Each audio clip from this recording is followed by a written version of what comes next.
For a setup, everybody. Good morning, YouTube, or morning, afternoon, whatever you're watching us, East Coast, West Coast, around the world. I'm your host.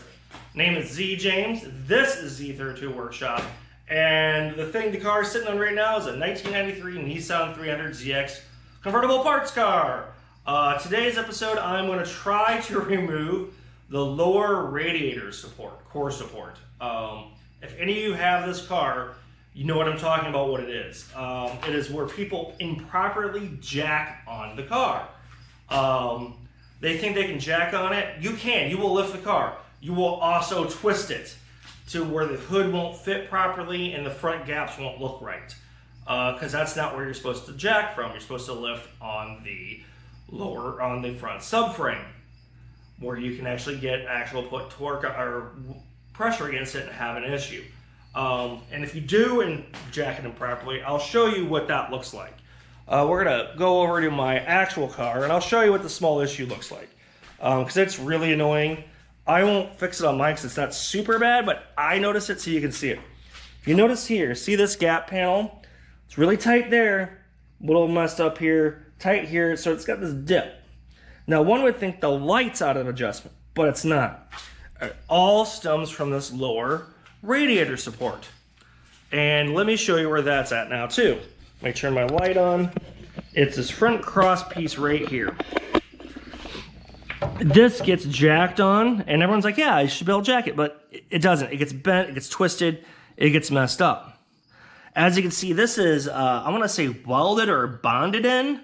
So I'm going to try to remove it. I don't know how successful I'm going to be, but I'm going to, because these do get replaced. There is a kit from the factory to replace these, to fix this. I don't know if guys are cutting them out or what they're doing. The last YouTube video I saw, guy cut the whole front end off, like here.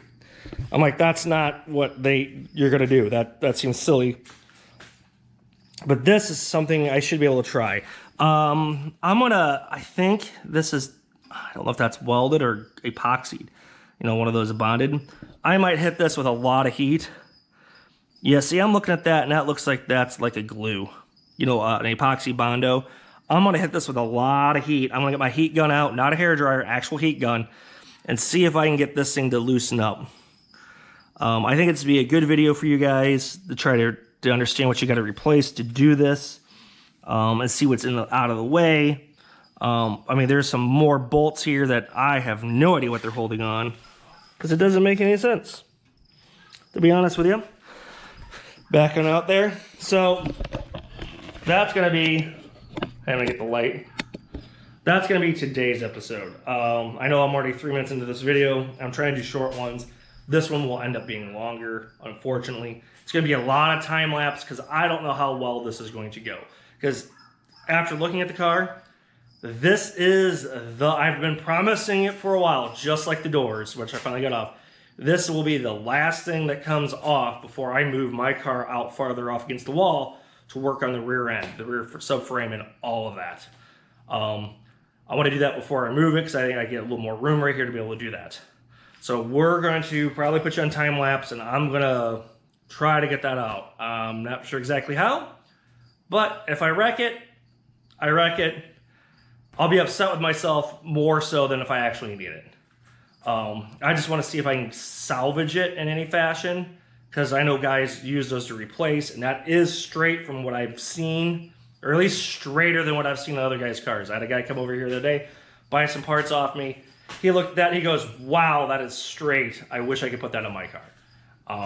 I need to see if I can save this, because I think it's be very handy. So if I shouldn't need it, I would like to, but man, it's going to be a lot of effort to fix that little bitty gap that no one really notices but me, because I'm not saying I'm a perfectionist, because I'm not, but it is one of those small little things that if you're the car owner, you recognize far more than anybody else does.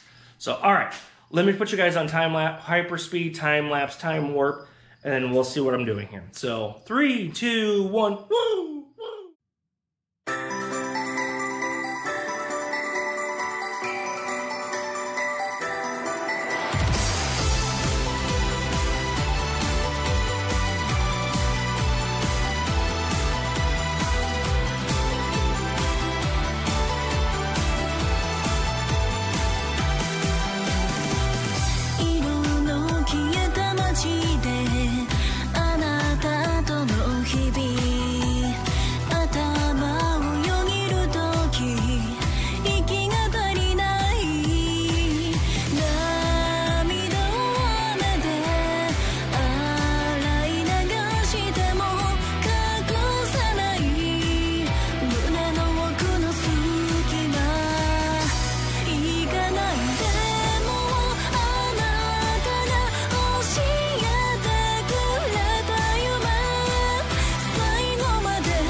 Change of plans, everybody. If you can see, I was trying to heat.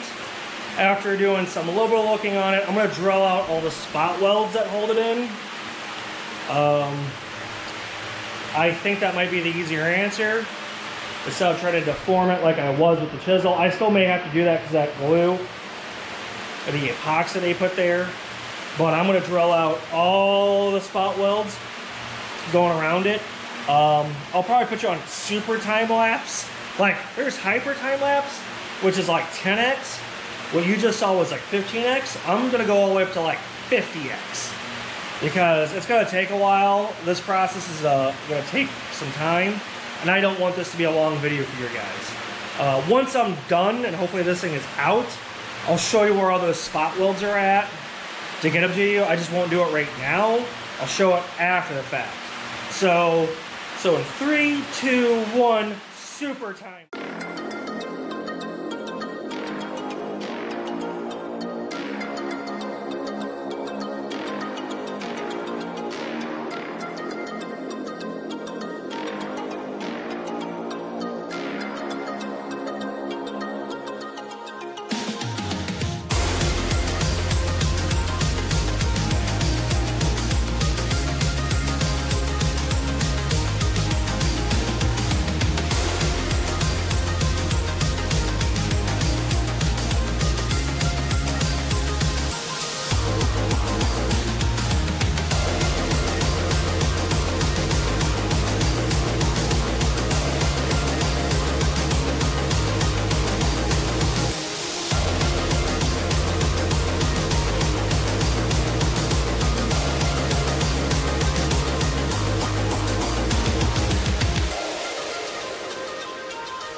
Hi everybody. Can't see the disappointed face on myself when I change of clothes. And more importantly, you probably already see I attempted to try to take out my front lower support. It did not work. I've got some hyperlapses. I'll show you what I did to try getting it out. That was me trying to be non-super destructive, getting it out. I will get it out. It's going to come out when I chop the car up now, but it did not go as planned by any source of the imagination. I spent a good chunk of the time fighting with it. I'm not happy. I mean, I tried reading the twinturbo.net in it. Didn't see too many. I mean, they're all talking air chisels and stuff. I'm like, hey, I want to see if I can try saving it. Which I knew was going to be a challenge. And I still may be able to save it, just I won't be able to save the car in the process. Not that I'd save this car, if that makes any sense to you. I mean, you can get one out, but you'll destroy the one getting out. I was trying to save the one I get it out because I'd actually like to sell it or hang on to it for myself. Let me show you what I've done so far. I mean, you could probably already see it in the time lapse, which I know is super quick. Like when I do hyperlapse, it was, you know, forever. You know, it was 30x time stream. Let me just show you around here. Hang on. Grab my light at the same time and show you what I'm talking about here. Let's see here, so we can get this mounted on, put on correctly for you guys. And I know this is a pain in the butt. There we go. What I ended up doing is I tried pull stuff, and I thought that was going to be too much because I'd like to save it. So as you can see, I drilled out all the spot welds. I mean, on both sides. That wasn't the hard ones. These are the ones where you had to sit there and locate. So you got 1, 2, 3, 4, 5, 6, 7, 8. Now I have an extra one on the other side I did, but I started looking at it and that ain't right. You know, so I mean there are a lot of spot welds. The worst ones to get are actually this guy, and hopefully you can see it, this guy. The two vertical ones are actually kind of shitty. Pardon my language there. As you still see, the epoxy's still in, which I think is really what's fighting me. I took a couple good whacks with it, with a hammer, trying to see if I could get it to press down. It didn't work. As you can see on this side, I tried the exact same thing. I actually drilled an additional hole there, thinking that was part of the lower support. It's not. It's separate.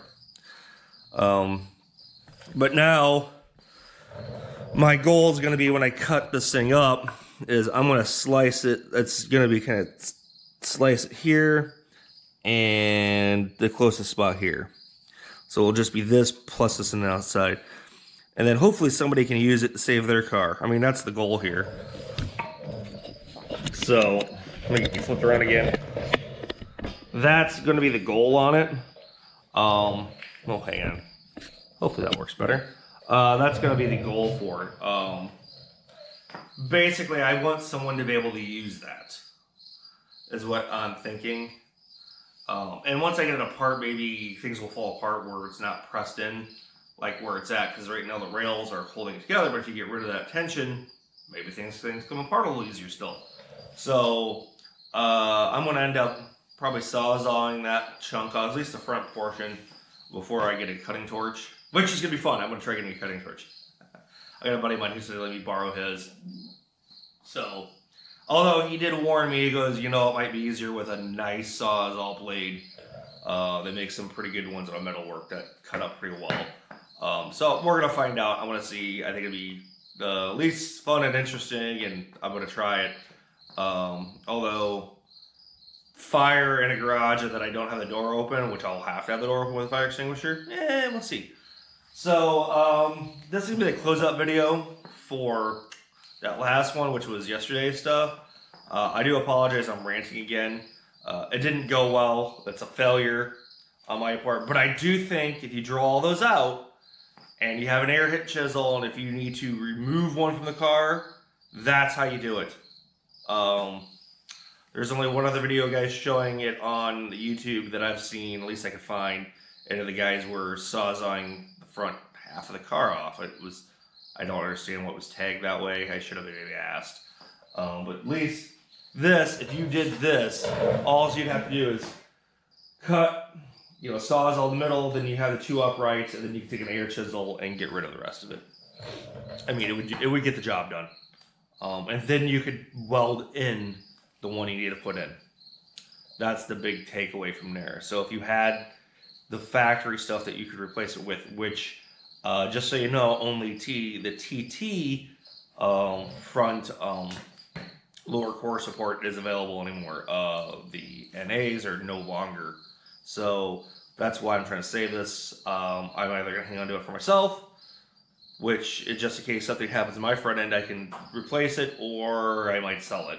So it depends. I'll have to gauge the marketplace when I'm done. So anyway, that's going to do it for this and yesterday's episode video. If that makes any sense. But hopefully people find this informative and helpful for themselves. Once again, my name is Z James. This is Z32 Workshop. And I hope to see you in the morning or in the comments working on your car project just like I am on mine. Take care.